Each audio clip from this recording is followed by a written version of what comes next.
উত্তম সুচিত্রা পরস্পরকে ভালোবাসতেন, তার থেকেও বেশি শ্রদ্ধা করতেন।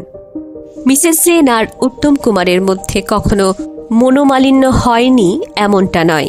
সে মনোমালিন্য অবশ্য বন্ধুত্বের নয়, মহানায়িকা মহানায়কের ইগোর, যাকে বলে ঠান্ডা লড়াই।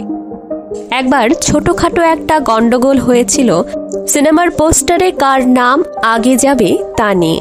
সুচিত্রা সেনের দাবি ছিল কেন সবসময় উত্তম কুমারের নাম আগে বসবে, আমার জন্য কি ছবি হিট করে না? এ নিয়ে তাঁদের মধ্যে একটা চাপা দ্বন্দ্ব চলেছিল বেশ কিছুদিন। সুচিত্রা সেনের এই দাবির কথা জানা মাত্রই তা নীরবে মেনে নেন উত্তম কুমার। তার কথায় ওর দাবিতে কোনো ভুল নেই, আমার নাম এতদিন আগে গিয়েছে, এবার রমার নাম যাবে। এভাবেই মিটমাট হয়ে যায় সেবার।